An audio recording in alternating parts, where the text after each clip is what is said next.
And good afternoon and welcome from St. Louis, Missouri, and the home of the Missouri Institute of Mental Health. My name is Tom Pansella. Thanks for taking the time to join us today for this program called We Are More Than You Think. It is removing the stigma of mental illness and promoting mental wellness in the African American community. As it happens, in 2008, the United States House of Representatives proclaimed July as B.B. Moore Campbell National Minority Health Awareness Month. Brian tells me it's just a coincidence that we scheduled this program for July, but I don't think I believe him. I think he did this to us on purpose. But very good for you, Brian. So if you're ever interested in finding out more about why they did that and who B.B. Moore Campbell was, check out the NAMI.org website. There's a lot of information about her up there. Folks, if you're joining us and are interested in asking questions at any time, as you'll see directly under the video window, there is a chat window.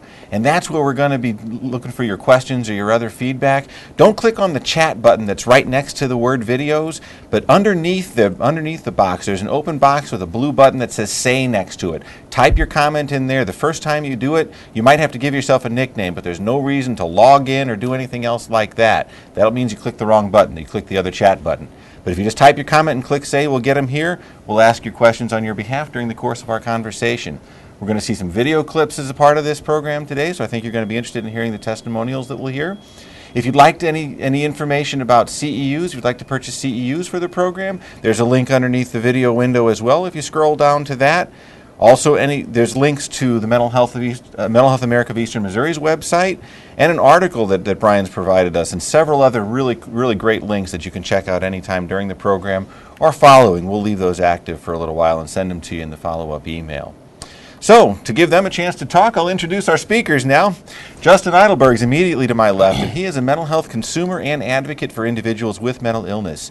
Justin is a consultant for developing ways to help consumers advocate for themselves and ways to improve their services. He's worked with the Missouri Department of Mental Health's Office of Transformation Consumer Conference Planning Committee and the International Center for Clubhouse Development Advisory Board. He developed the concept of We're More Than You Think, and that's a forum to engage mental health consumers, concerned friends and family members, and mental health professionals in a dialogue about ending the stigma of mental illness in the African American community. To his left is Brian Evans.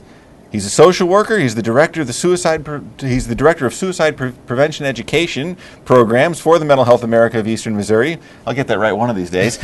He also oversees mental health consumer peer education and support programs for MHA. Brian's got more than 15 years experience coordinating human and social services for children, youth, and families in urban communities and schools. He is an experienced facilitator and trainer on suicide, depression, and mental illness stigma. His work is specifically focused on the African American community and other marginalized communities. We've got some questions that we're going to ask these folks, but we encourage you to submit your questions to us at any time as well. We'll try to incorporate those into our conversation. I always like to start these things with a little bit of background. We've got the title, We're More Than You Think. Tell us about it and how it came about. That's probably for you, Justin. This is your baby. I came about this by thinking about how, in the African American community, how consumers like myself and others are viewed when you're driving down the street and you see people and you ask, man, what is wrong with this guy? And all those type of statements come from the lack of knowledge. And I think I came up with it so to help educate people. I want people to change their mindset on that. I don't want people to like, oh, that guy needs some type of treatment. He's a little special, I want you to be able to say, oh, let me pull over and maybe see if this guy needs some help, so we can get him some assistance. And all that comes from just knowledge and learning about mental illness. So what is mental illness stigma? And I guess secondarily to that, how does culture affect mental illness stigma? The stigma itself comes from a Greek word which means to place a mark on someone, and it was basically to differentiate someone in a society. If you look in terms of someone who has a stigma of mental illness, there are certain beliefs, negative beliefs, erroneous beliefs, negative statements that we hear in terms of placing that person as a lesser individual or a lesser citizen of our community. And so the part of that is when we think about mental health stigma and how that affects someone.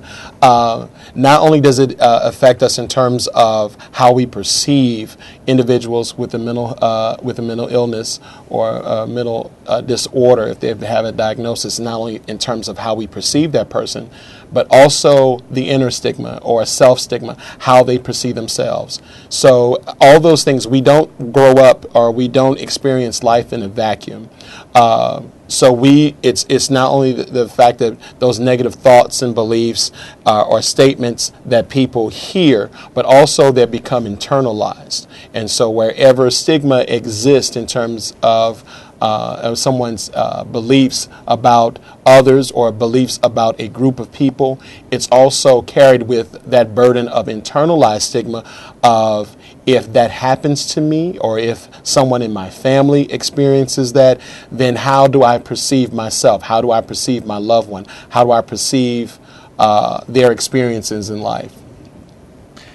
And then you drive that back down to culture. How is that impacted on the culture? How does the culture impact on the stigma? Wherever stigma exists, culture plays a significant part, particularly when you start to look at those negative statements. We live in a society where we have media images of persons with mental illness. We see those images played out, or those statements made in laughing or joking manners. So that when we start to look in culture in terms of our own beliefs, for example, in African American, and my work has been educating individuals on suicide. One stigma is that African Americans don't die by suicide. African Americans don't have depression or don't experience depression or a major depressive disorder. And because of those beliefs, when those things in a culture, I've been in doing a presentation and educating individuals, a largely African American community. And while I'm yet presenting the information, someone will say, not so much I didn't know, or I well, we never experienced that. In terms of just denying it. And so you see those things played out when culture can intensify a stigma that is there. For example, if it's played out in the media of how our perception of individuals with mental illness, our own perception of those persons, so then culture may also make that even a stronger self-image or self-portrayal. So the person with illness or even a family member, we will often vehemently deny the experience of a disorder, or vehemently deny that this experience is happening, because we don't want to be labeled with that we have an illness. And so there are a number of different ways. It implies that there is a difference in our community between us. It implies that there is I'm a lesser person. So when we start to think of that in culture, it becomes even a stronger barrier for someone seeking treatment. It can often, people can go for years without seeking treatment simply because of those thoughts and those erroneous statements that we hear. And so some of the clips we're going to talk about are going to show that in a minute. This kind of question could take us the next 4 or 5 hours to go through, but why? Why mental illness? Why is mental illness stigmatized? One of the things that I think in terms of that is because a lot of times when we start to talk about mental illness, it's almost separate and distinct in our terms of thinking from a physical illness. So it's like there's physical illness and then there's mental illness, though they're not, the head is somehow detached from the body. And so there's two understandings of what an illness is in terms of a behavioral health disorder or a mental health challenge in terms of, or a mental health disorder. So there's this separation. So if a person says, for example, that they are in the hospital for a car accident, or if they are in the hospital for surgery, that's more acceptive, or people are more accepting of that as a common a commonality, if you will, As opposed to now, if the person says, well, I've had to go in the hospital and be hospitalized for a disorder and a mental health disorder, that then becomes almost a shameful thing to say, because that person has identified themselves as a consumer of mental health services. The other part of that is a lot of people have, and I say a lot of people, I'm talking about in society, that a mental illness is all in our head. It's not a real illness. Something that the person can do, or if they could will it away, if they were strong enough in their faith, then somehow this could change, as opposed to an illness such as cancer or another illness that you actually have to treat. And some for some illnesses are ongoing and lifelong. Oftentimes when we look at mental illness, it's oftentimes the thought that somehow this can, like I said, can be willed away. It's a separate, if the person was strong enough in their character, if they had only had the right family, if they were born into the right family, then these occurrences would not occur. And those kind of stigmatizing statements about persons with illness and families who experience mental illness make it all that much more for the person to become basically distance themselves, basically isolating themselves from family members, from their faith community, living in secrecy, living in fear that what if my secret comes out? How do I feel about myself? Internalizing almost in a self-hatred because they have an illness. So that we experience it. Again, mental health stigma has a lot to do with how we perceive ourselves, because in terms of how we're perceived in society. Also, as Brian said, like when you go in the hospital, it's so much easier for you to be identified as a accident victim. But you can see the people's faces, the emergency room staff face change when you they ask you, do you take any type of medicines? Are you allergic to anything? And you tell them, yes, I have a mental illness. The next question they ask you is, which kind, which one? And next thing you know, you start seeing eyes get to slanting if it's more than one person. But you can tell most definitely the mood changes in the room. And that, as me, as a consumer of mental health services, I don't particularly like that. And me, I say it freely. I say that, they ask me these certain questions. I say I have, bipolar 1. I say it like I'm saying my name. I don't have a reason to be ashamed of it. And I wish for, someone in the medical profession to feel that same way. I don't want you to call the maybe security, or I don't know, the aides there at the hospital to help. Hey, please, this guy has a mental illness. We don't know. He may be stable or unstable. And that's something that I hope that we can help you all understand today. So before we move to the first clip, what do you think makes the stigma, or how does that stigma exist?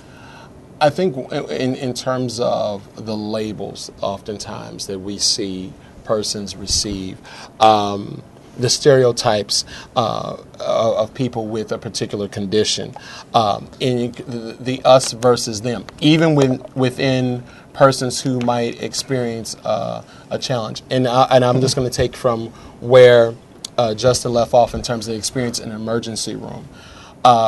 Oftentimes we're not realizing some of our behaviors or some of our beliefs or some of our actions are actually stigmatizing. So that if I see an individual who comes in to an emergency room and they identify themselves as a person with a particular illness, mental health disorder, mental disorder, and the response of that person basically is negative.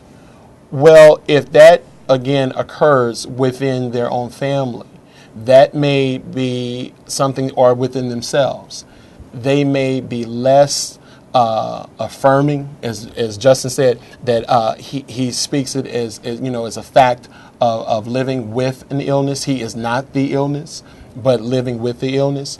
And another statement says, well, he's bipolar, or those kinds of statements. He's schizophrenic. People are not the illness, And we have to watch those kinds of statements, and you hear those kinds of things so that when that occurrence, whatever the disorder might be, occurs in someone's family or within themselves, they may be less apt to talk about it freely. They may be less apt to seek treatment. Again, it becomes, shameful that somehow this experience has, I remember how I treated that person who was sitting in front of me. And give you an example, we were using an emergency room, but that could be any job or occupation where a person is employed, or any setting. Family members sitting around at a dinner table making jokes about another family member, and yet the person sitting at the table may be also experiencing that. Well, can I talk to my family members knowing that this is how they feel? And if they feel that way about this person, how do they feel about me? Is this a place where I can actually talk about my experience?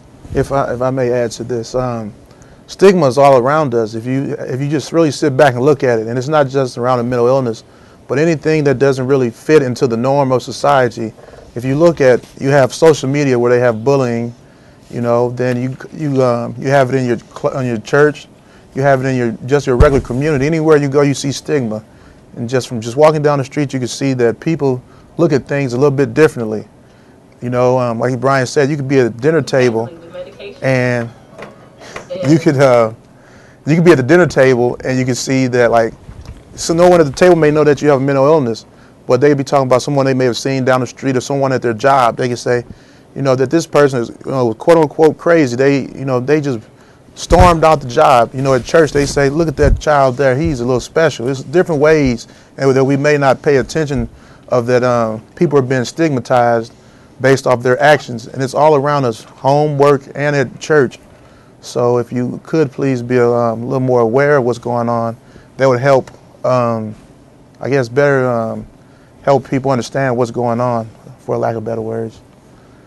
Do you want to go through any of the numbers, or do you want to go to how people experience it? I keep referring to the fact that if this happens to me, if this happens within my family or within my community, and how do I respond? I think because a lot of times we don't realize just how, in terms of how mental illness affects us.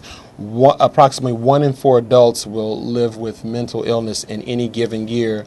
Approximately 1 in 17 will have a serious or will be diagnosed with a serious mental illness such as schizophrenia, major depression, or bipolar disorder in any given year. So 1 in 4, there are more than 6 people in this room right now, and so 1 in 4, there are at least 2 persons that might have, in the course of a year or in the course of their existence, having experienced that within their family.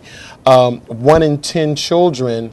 1 in 10 children can be diagnosed with a serious mental disorder or emotional disorder. Less than 1/3 of adults will actually receive treatment. Now, that's when you think about the numbers, 1 in 4, but only less than 1/3 will actually seek treatment. And in the numbers, then when you start talking about race or culture, that those numbers actually diminish. So an African American or a Latino American or a new American being immigrant, refugee, or undocumented population seeking treatment can be a bigger barrier. Is there understanding? Is there support? And we don't think about that in terms of that. So again, going back to wherever stigma lies, culture will intensify the barriers that exist from seeking treatment.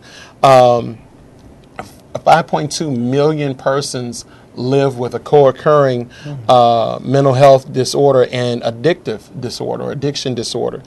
And racial and ethnic minorities are less likely to not only access mental health services, but appropriate care. There are a lot of reasons for that. There is the fear of misdiagnosis, of inappropriate treatment. There's also the fact in terms of having appropriate role models, such as Justin is an appropriate role model for individuals and families to see a healthy individual, but in someone who lives with an illness and is yet able to manage life and does well.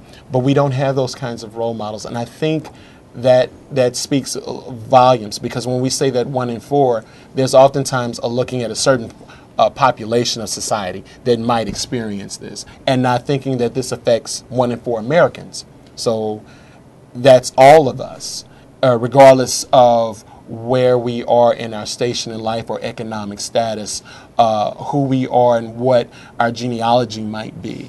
So this conversation, although we're talking about African Americans today, is for every racial group, every cultural aspect of our of our community. We have to look at this as being a pervasive problem and eradicating stigma. I think there's oftentimes when one of the ways in we look at that is that people often withhold information as a way of coping with their illness. It's a way of dealing with the pressure and the strain of stigma. Is that in terms of when the illness itself or symptoms themselves are most treatable or more treatable, then we're more apt to actually isolate ourselves rather than go and seek help. And then when we look at in terms of the appropriate care, it's also to me an interesting fact that when we look, NAMI reported this, I believe, 2 years ago or several years ago, that only of all psychiatrists and psychologists, only 2% are African American.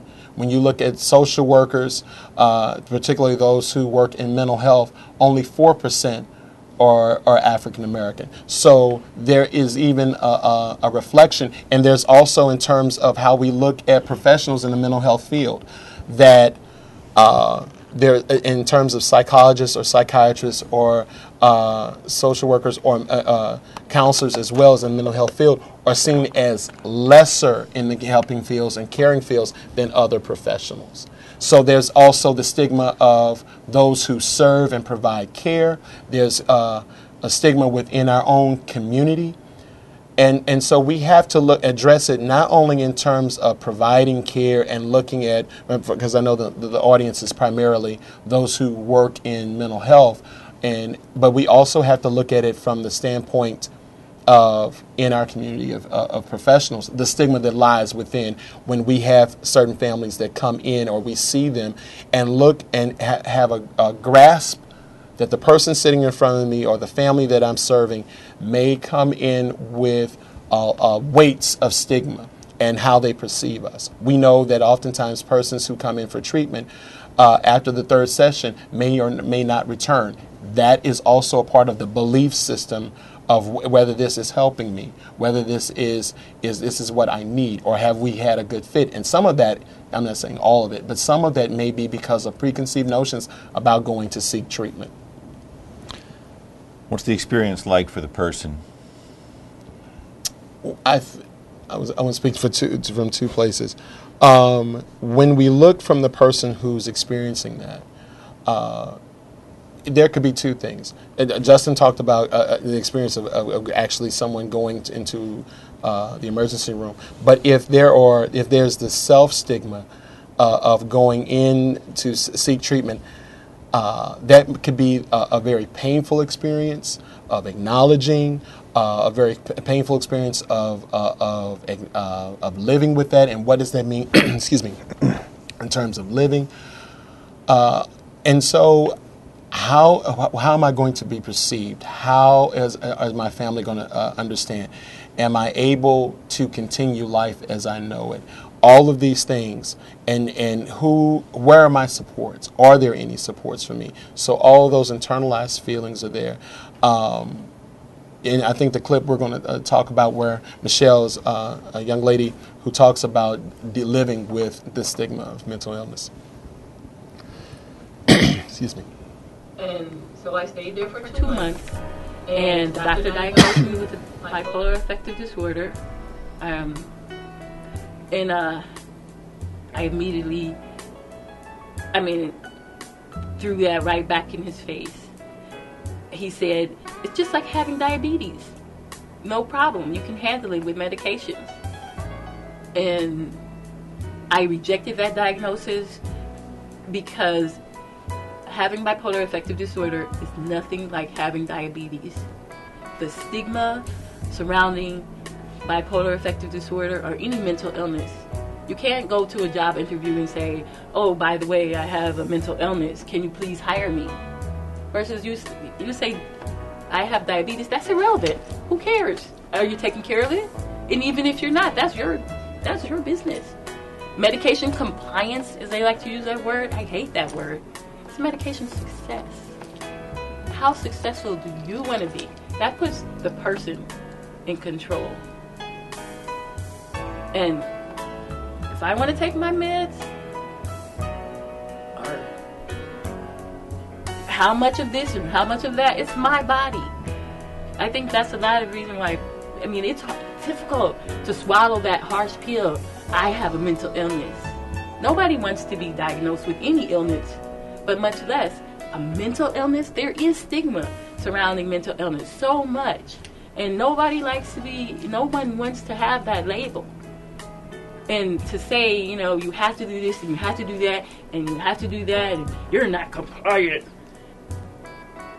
No, I want to be successful. And I have been successful for 22 years now. I've been successful. The one thing I didn't have was a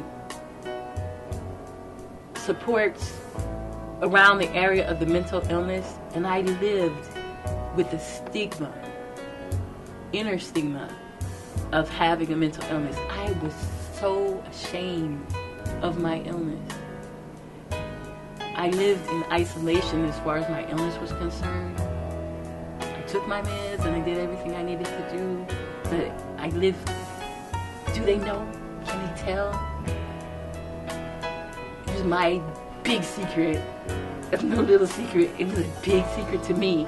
But a little secret, and I'm constantly walking on eggshells, and it was very painful to live like that.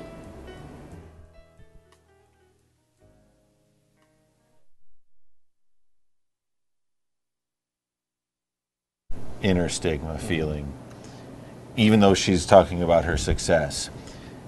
How common is that kind of experience? The inner stigmas, I have to say, is the most painful, because you don't know how to handle something like a mental illness, where, as we've been saying, is not something that's common that everyone has and is very accepting of. So you look at yourself and it's like, how different really am I from everyone else? From what everyone else is telling me, from what everybody else is telling me, I am quite different. I'm not normal. For many years, people may tell you, you have a disability of, like, you can't learn. So you start to believe those type of things, and it hurts. To hear your loved ones and friends and family tell you, oh man, you can't do this, you can't do that. So you start to listen to that, and you start doing that internally, evaluating yourself. And so it's like a broke record. It just replays and replays in your mind, and you start to believe that. So that's how people start to isolate and start to isolate away from friends and family, and wish not to engage in anything. They might like to read or go to the park, but that starts to become a problem for people. So I think one of the things in regards to say how common it is there are persons who live in everyday society who live with, as Michelle called it, their big secret. Even even in terms of our field, we're taught to be very careful of self-disclosure of an experience in your life, so that your treatment and your work you become the focus of your work with others. But even in terms of acknowledging that in the field, I have very close relationships of persons in a number of different venues and professionals who would not disclose their health. And again, and I'm not saying that anyone should feel pressured that they should come out, if you will, and talk about their experience, but for fear of retaliation, for a fear of rejection, for fear of being denied access to employment or advancement, to be viewed as not being competent, to being viewed as not being skilled, to being, again, that mark of being somehow lesser in society.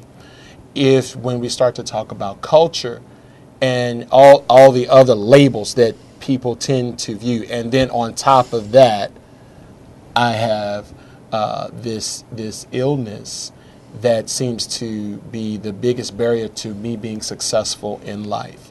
If I have economic barriers, if I have educational barriers, if I have challenges because of gender, all of those things, and then on top of that, there is the stigma of and a belief that I might have within myself that this means that I can't go on to do certain things, and living with that. So people live, one of the ways that people cope with illness is not only denying, but learning to accept rejection, even if it's not there. Just the belief that I will be rejected, the belief that there is not a community to support me, the belief that somehow I am not worthy of love. Persons living with mental health challenges, and whether it is for one period or whether it's pervasive and lifelong and chronic in terms of existence, oftentimes forming relationships. And we are a social species, so not being connected is an obvious additional factor of dealing with the illness. So. And none of us live in a box, if you will. The world is full of people, but a lot of times persons who have this experience are not, if you will, in their own mind, not permitted to have other relationships outside of others or outside of the family. The family can become very protective, or even within the family, isolation occurs in a relationship. And people live, I don't want to just paint a gloom and doom, people live very productive lives, go on to do great things. Michelle is not only a college graduate, she is an advocate and an educator, a peer educator, certified Missouri peer specialist who educates communities, a variety of communities, on mental health and her own life story. And so she's one of our champions, if you will, in telling her story. But as she said, for 20 years, living successfully in maintaining her own mental health, she lived with that inner stigma of what would the perception, be of me. Justin, I think this question plays right to you. Wouldn't an empowered consumer base be most effective at combating stigma? I most definitely have to say yes to that. Say it one more again. Would an empowered consumers, are they best at combating the stigma? I have to say yes. Well, when you have a group of empowered consumers, like here we have, the peer support specialists. Those are great examples. And the Bridges program, those people who go out and teach everyone. We are our best advocates when we stand up for ourselves and go out into the public. And I'm not saying you have to walk down with a sticker on your forehead, say, yeah, I have mental illness, but when you get comfortable within the job setting, you tell your coworkers and friends and other people that you meet, sometimes I may struggle, but like Brian said, the mental illness does not define me. So, we're our own best example to show the world. I can't do the same things that you do, even though I have this illness. This illness is not stopping me. So, I hope that it helps you out. I know you've got a lot of material that you want to cover and get to these clips. I'm going to kind of combine a couple of our questions here. You already touched on how the coping strategies that people engage with. So if there's anything more that you want to touch on there, but also how does the stigma affect the different players? And you've touched on this a little bit as well. But not only the people who have the mental illness, but their caregivers, the family members, the friends. How does all that play together? Mm-hmm. Well, one of the biggest, I think one of the most significant pieces, and particularly parents and siblings, may feel that they're somehow responsible that somehow if they, one of the biggest issues, in particularly in speaking about persons with illness, that parents often talk about is that the thought that it's because of bad parenting. Not looking at it as an illness, but bad parenting or bad choices, either the bad choices the individual made or their family or their environment. There may be common feelings of guilt, shame, confusion about I don't understand what this is. They were doing well in high school.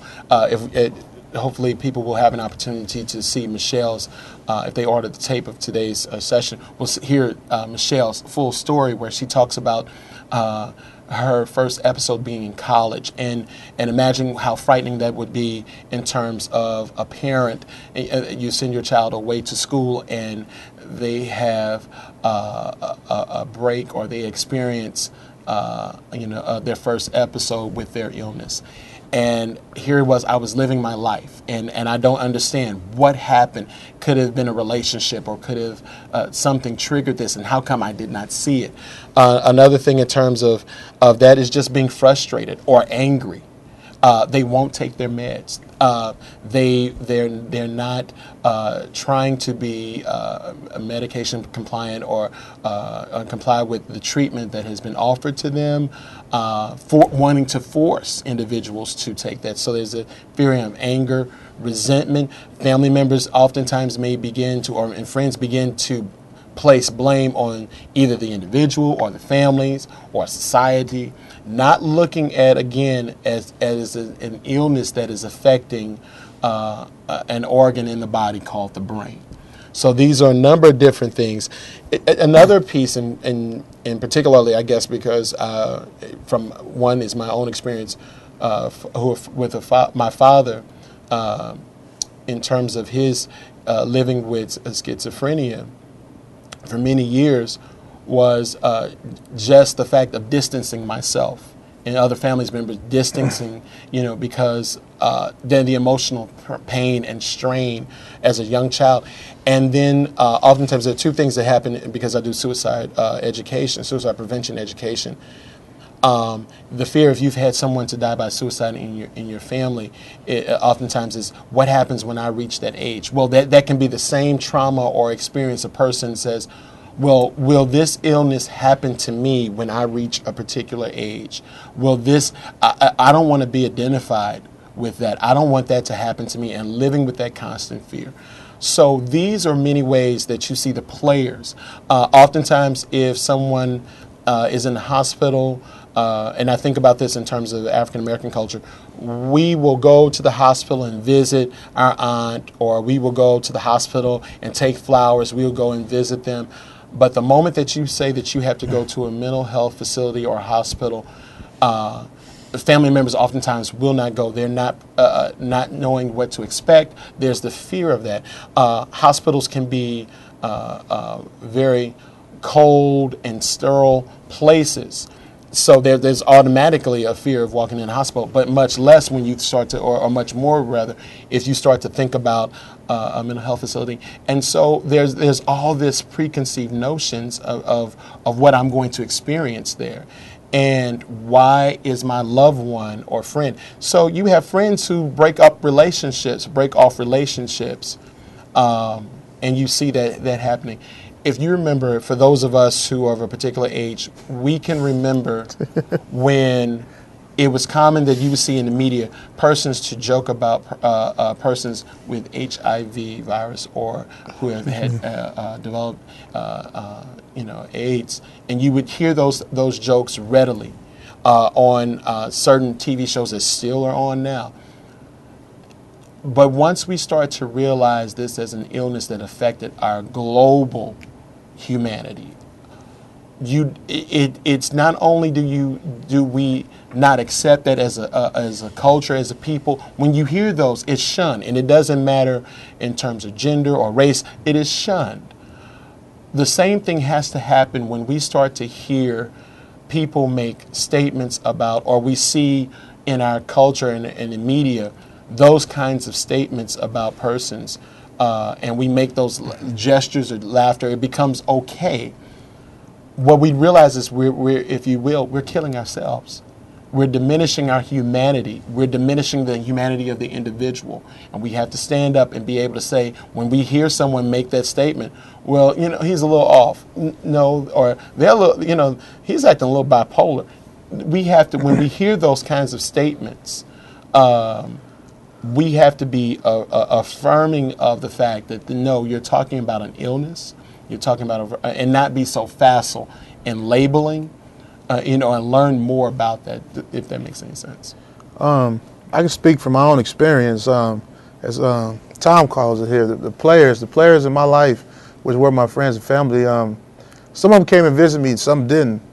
But for the ones that did come and visit me while I was in the hospital, we had conversation like we're having here on this panel. They was like, man, how you feeling? Just general questions. We talk about sports. And even once I got out the hospital, they still, it was a slow process because they didn't know what to expect and how to treat it. So they continued to come and check on me. But as time got on, they was like, man, let's go outside. Let's go do some of the things that before I had, my mental illness episode. They came, like, let's go to the park. Let's go to the History Museum. One thing I do like to go out and party, I'll say, and they took me to do that, and all that plays a big part, in your family. They also have to, be supportive, and that's where if you don't know anything, that's where you try to find literature about it, and that's those are some of the key things that people can do to take away stigma, which is learning about what your child or loved one may have. And I think one of the other keys in learning about it is knowing what to look for. Mm-hmm. And so maybe give us a few examples of what you see, what you hear, what people say, statements you might make, or common myths in regards to stigma. In regards to stigma, yeah. I think in terms of the things that people with mental illness are dangerous, and when you and that's almost one of the key. And they will name a particular illness like schizophrenia, and so they say people who live with schizophrenia are dangerous, and a very very small population is actually what you would consider to be dangerous. And most people who respond in dangerous situations are the same thing. If a person is feeling threatened or if they feel vulnerable to danger, then they are subject to, feel that they have to defend themselves. And oftentimes those are the kinds of situations that occurs. And what I'm saying is that perception of danger or that someone is dangerous actually makes us treat people with an illness harshly, and so we have to be able to recognize. Another thing in terms of talking about bad parenting or someone's fault, or that the person somehow has a character flaw. They're viewed as being weak. They're not as strong. If they were a strong person, this would not have happened to them. That feeling that they could somehow will it away or pray it away or those kinds of things. And so we have to be very careful when we start to hear those things and realize that the person is experiencing an illness in terms of their life. When you hear those kinds of things, it's almost like associate and say, well, I don't know if I could marry that person or live with that person, or you shouldn't have a child by that person because this illness. And so those are kind of associations. Those happen oftentimes in again, those cultural confines. And so we look at those things. We have to actually be willing to step up and make an affirming statement that this is an illness, a chemical disorder, thought disorder, or other illnesses that it affects the person, and being able to support that person and provide them venues where they feel comfortable. And Justin talks about his friends not only while he was in the hospital, but also afterward. After he, that socialization was important and key. I think we should go to the next one. Felt embarrassing by being a Christian woman, by being Baptist, believing in God, and be like saying that I gave up, that you didn't believe in yourself, that you didn't believe in God. So I figured that if I told him, I got all negative vibes, especially from my mom, because she speaks real negative of things what you're trying to do. So now, since she been around me, and she finally came up to Independence Center to visit the building and see how it is and see how people are, she was so impressed that it made her cry. She was like, I am really proud of you. And that's what it did. And I just tell people, it'll take time for you to open up yourself to someone. It do take time, but you have to do for you. Not to do for them. You got to start with you first. So that's what I did. I started with me, and then I intervened, opened myself up to loved ones and family and friends. At first, I was scared. I was really scared at first.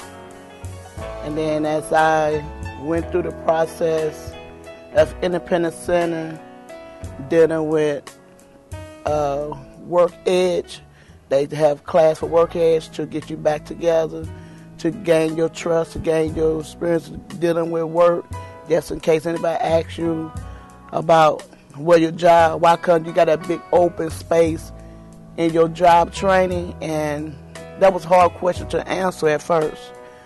But once I came a point of it, and Independence Center helped us to where we didn't have to do all of that. They would have their ways of talking to the managers, dealing with the jobs, and we, as mental illness, we get through the door. They see our skills. And then if we wanted to open up to our boss, like me, I have done that. I opened up to Solomon and Miss Sherry about my mental illness, and they was like, are you serious? I'm like, yeah. Ain't nothing wrong with you. I said, I know, because I'm back to me now. I want to combine a couple of thoughts here too, because we got a question that I think wraps into one of the questions that we were already going to consider here. Question that comes in is how does stigma affect communities, the schools, the families, the neighborhoods? Because you talked about being a social species. Kind of tied into that, the first clip that we saw was a woman named Michelle, and I think you went to an event at her church where she talked about sharing her story, how she lives with it, and so how that affected the audience there. So how does the stigma affect the community, and how does sharing the story affect its audience?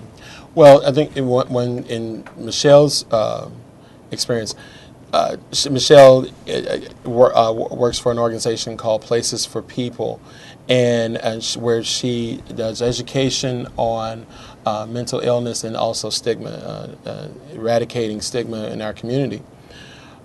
Particularly, her pastor had not known about her life and her story, and was at an event, and said, now, all these years you've been going to my church, and I never knew that this was your life. He says, I have you come and speak at the church, and because our congregation needs to learn how successful you are.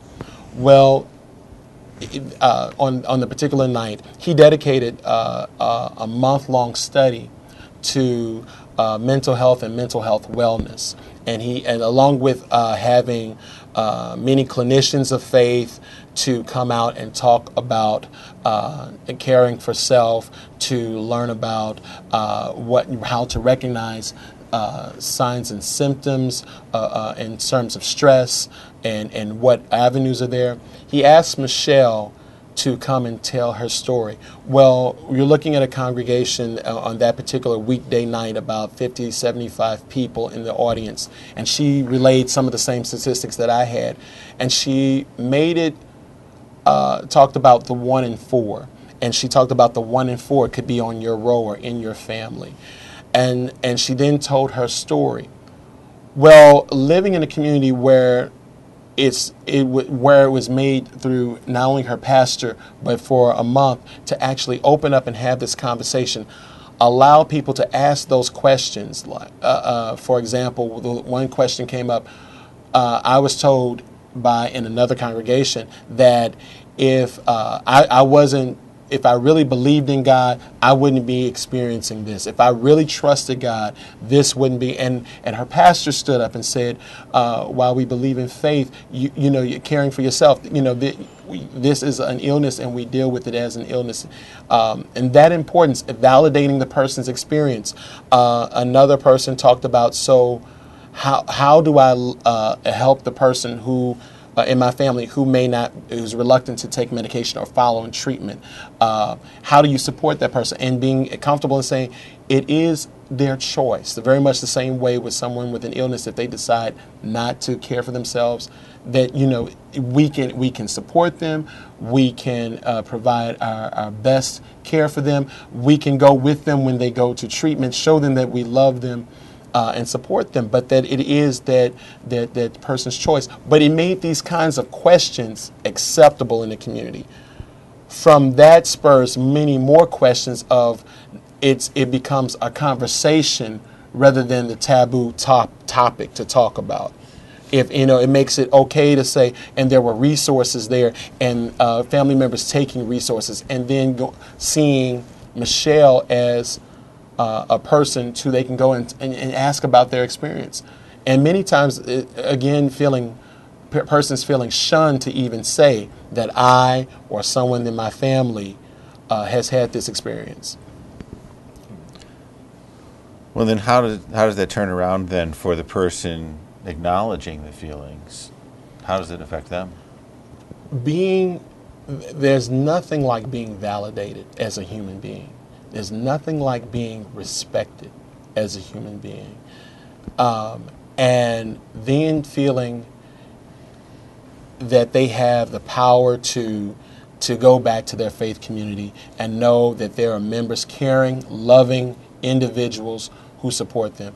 For example, it would be in many churches where we have the prayer list. And you could name everybody on the prayer list, but if you said that you were going, you know, someone may be reluctant to say they had to be hospitalized. But now it's okay, and we're praying for that individual, you know, or that your pastor is behind you and behind your care, and that let me know how you're doing, and a care team to go and visit and be accepted, you know, in terms of that. Then this is a part of their recovery. One of the things that Michelle has always said is that the support that she has from her pastors and her family and her congregation has been one of the chief things in helping her to go on and do many other things. So that place of validation helps her to be a much more powerful individual, and also a place of understanding, and not a place where you're different from everybody else.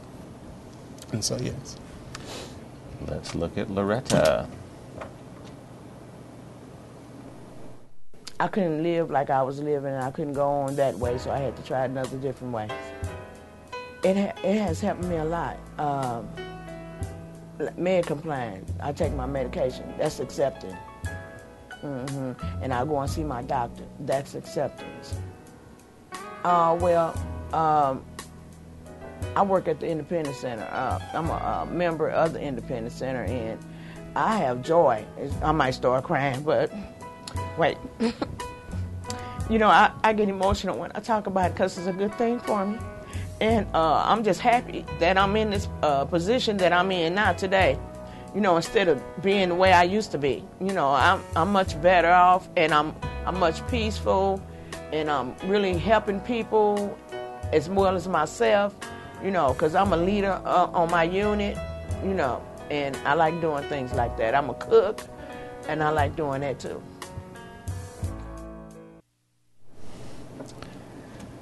A lot of the folks in our audience are professionals, and they work with the individuals and they support families. So what specifically can they do to help people deal with stigma? I'll have to, excuse me, I would have to say support. And please give endless support, and always stay open-minded. Because if you can give friends, family members that support that's needed, it's endless what their potential can become. But without any form of support, you're leaving a person here on just a flat surface. and that's not very good for them, nor you, and for as a human growth. I think one of the chief things is helping individuals to have a platform for a supportive community. The Bridges program that we have at where do I work? For Mental Health America. One of the things in terms of that, it provides not only for a support group, but also a peer education program. And there are many programs. NAMI provides one program for persons to come and to learn from others in terms of support, but there are also programs for caregivers. I think oftentimes the facile way that oftentimes we handle treatment is we give them a list of things to do, or we give families, here, go read this information and be fruitful and multiply, and kind of let them, wander off, and hopefully everything will work out well. The problem with that is that we oftentimes not realizing that we have to engage that family in how to have a conversation. And I know that in terms of that, it's providing classes or support groups for both for consumers as well as individuals who are caregivers. As a youth, growing up, I wish I had known about NAMI, that there was a place for, as a young adult, that I could have learned about the illness that affected my father. And I wish I could have learned about, read those things, and so that I would have been better able to communicate what I was feeling, what I was experiencing with my father, and also learning about him, and that it was an illness, because for me, and for so many others, he became what I saw. He became the illness, and that's how I identified it. So there are now those programs through NAMI, through the Independence Center. I think Loretta hit it right on the head by talking when she spoke about her bringing her family members, her mom particularly, to the Independence Center, where she could see all the success that she had, and changing the dynamic of their family and seeing that success. So we have to create those venues. And we have to talk about, how do you have that conversation? We have a platform. What can we do? The church is one for many communities. It might also be an outing. On the website we provided, there was an organization out of Detroit.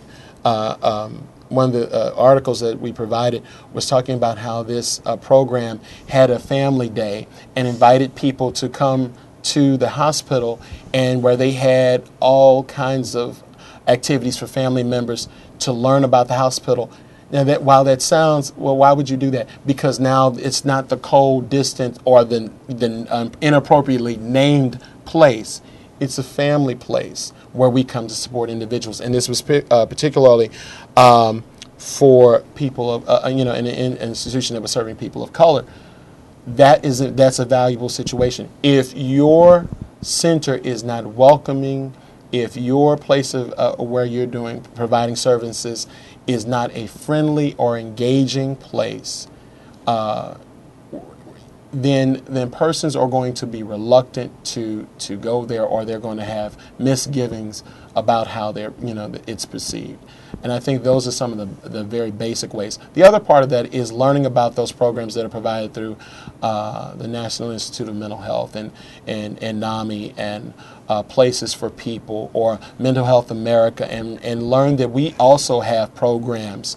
Mental Health America of the Heartland, which is in Kansas City, Kansas, is and also serves the western part of the state, is about to provide a program called, I believe it's Health, Holiness, and Humor, and basically combining three communities to come together and talk about caring for one another, caring for families.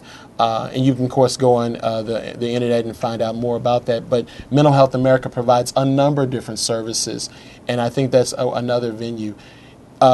If you don't notice those things, go and ask of your facility that provides treatment, how are we engaging families of color? How are we servicing them? What's the best way of connecting them? Are there supports for those family members as well? Now, the three folks that we saw, they're part of the Independence Center here in St. Louis. Yes. That's how we got access to folks to generously contribute their time and tell their stories. That's a clubhouse model. Yeah. Some folks are in areas that might not have a clubhouse, or they might be, but might want to be exploring other options. So what other kinds of programs are there out there? It's a good chance to hook people up with some resources. One of the greatest things that we have in terms of not only the clubhouse models, but programs like Bridges. Bridges is funded by the Department of Mental Health, and Mental Health America provides this program to, we'll provide this program where we'll train consumers to be peer educators, and we'll do it in any part of the state. We have programs in Kansas City, we have a program in Cape Girardeau, and around the state where peer educators are supporting one another and where they learn how to support one another. And Ramona's going to talk about that in a minute. I think it's also keen to look at programs that are provided through the National Institute of Mental Health and find out about other programs that can be started, because not everyone will have a clubhouse that's close to them, but there are attributes of those programs where you can employ those in your community as well. And NIMH would be a good place to start to find out about other programs as well. Listen to Ramona. The Bridges program through Mental Health America of Eastern Missouri is a peer-to-peer, consumer-based set of programs, including the support groups and the education component. And our philosophy is that we are strong, we have lived our lives, we know best how to cope daily with our struggles, and we are our best sources of strength. Our psychiatrists, our nurses, our doctors, our families, they are all very important, but we alone know the experience and can speak to one another with the intelligence and the exposure to the life that we live. And we alone know how best to help each other heal. And it is precisely because of the power of one's individual story and the strength of one's own recovery that one gets better, one becomes more productive, and one moves forward in life, as it has for me. It's the kind of recovery from stigma and learning how to deal with it that is presented in the Bridges program, along with other topics that are relevant to those of us who are working with our mental illness every day and living strong, productive lives. The Bridges program consists of two components. Part one is education. There are crossings classes, 10 weeks, 2 hours per session. In 10 sessions, we cover such topics as introduction to mental illness, the major types of Axis 1 diagnoses, their treatments, their medications, effective communication skills, effective advocacy, communicating with one's doctor, and learning to live a strong, productive, and healthy life. There are 5-week courses called Bridges Footsteps that also teach the same thing, but that are designed for populations where they have less time and less focus on recovery in their lives at that point. And likewise, there is the education component, There is the support group component, which consists of 52 weeks of support groups with the Bridges program, and we use the Bridges principles of recovery, and we work together to share the strength, the wisdom that we have learned by living our lives, and the power that we have as people who live daily with a medical condition that impacts everything within us and our lives in general.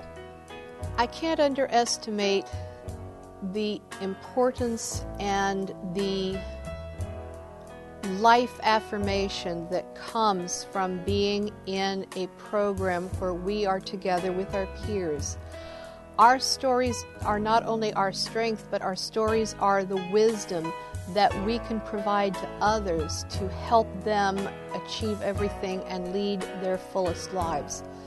The motto of the Bridges program is, I can be all I can be, but if it's going to be, it's up to me. And we close every session with the truth that we all know. We are not alone, and you out there are not alone either.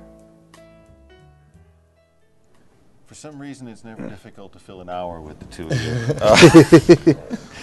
Closing comments, gentlemen. Well, there are two things. Because we provide the Bridges program, one of the tools that you have online is that you can download more information about Bridges, and if you would like to contact us about Bridges, you can simply download that information or call us at 314-773-1399 about the Bridges program. And there's also information in regards to the Independence Center, where our three persons presented themselves beautifully today, and can talk about where they're working and where they're members and where they receive a lot of support as members in their community. I also want to say, in regards to the Veterans Administration, is we have a number of persons. We've seen the effects of trauma from our returning veterans and supporting them. That's also a place where that also serves families. Navigating dealing with someone as a caregiver navigating when they return can be a very hard thing for a family and very stressful. And there are ways to learn about support, and so we should also engage, again, our Veterans Administration, who also provide family counseling. They also provide family support groups for family members, as well as for vets, and that's an important part for us to learn in terms of that. And I just have to say, just thank you all for tuning in to hearing what we have to say on stigma, and hope you all go out and be champions yourselves of helping eradicate the stigma that goes along with mental illness. Gentlemen, thank you. Folks, thanks for joining us. The folks that joined us in the room, thank you. There's lots of messages for you to take home. I think this is a very powerful delivery from these two gentlemen today, as it always is. So take advantage of any opportunities you can to learn. There's a lot of links below the video window, and you can always get in touch with these good people. They'll be happy to talk to you directly if you have any questions for them. CEUs will continue to be available. There's a link below the video window. We'll send that to you in the follow-up email as well. Keep tuned to the website for any future programs and anything else you might be interested in. Get us your feedback as well. So thanks for taking the time to join us today. Brian, Justin, thank you for being here. Thank you.